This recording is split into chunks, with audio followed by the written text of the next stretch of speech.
Bonjour à tous, aujourd'hui on se retrouve pour la troisième et dernière partie de notre vidéo sur le gauche et le droit anglais.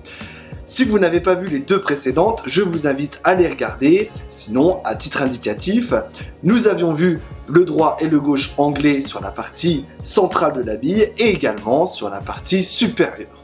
Aujourd'hui, je vous propose donc de voir le gauche et le droit anglais sur la partie inférieure de la bille.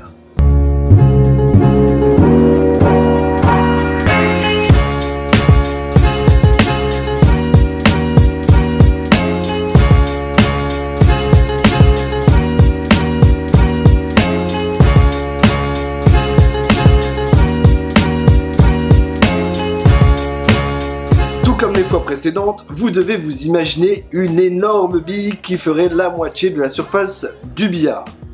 Et cette bille comporte 15 points de repère.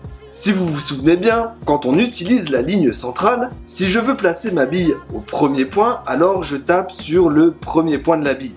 Et si je me décale d'un point de repère vers la droite puis un vers le haut, alors je déplace ma bille d'un demi-point de repère. Si maintenant on utilise la ligne de repère du bas, donc je me déplace vers la droite et je descends sur la ligne inférieure. Je vais ajouter la distance d'un demi-repère. Je vous montre.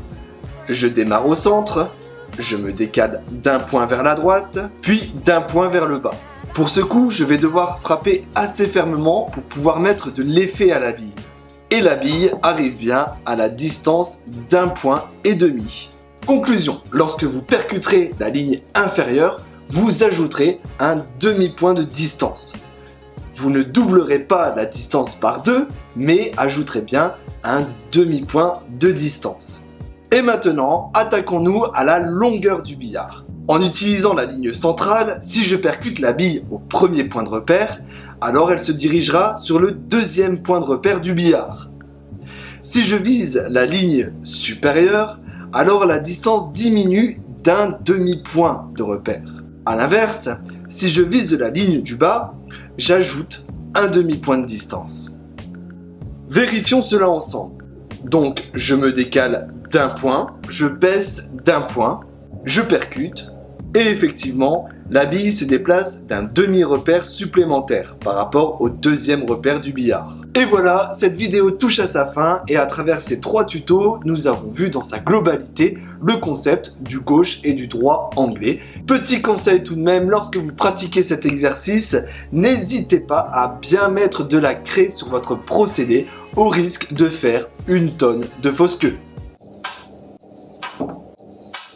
J'espère que ces tutos vous ont plu, si c'est le cas n'hésitez pas à nous laisser des pouces bleus et à vous abonner à notre chaîne. Et n'oubliez pas, si vous cherchez à vous équiper, alors rendez-vous sur notre site internet www.lamaisondubillard.com.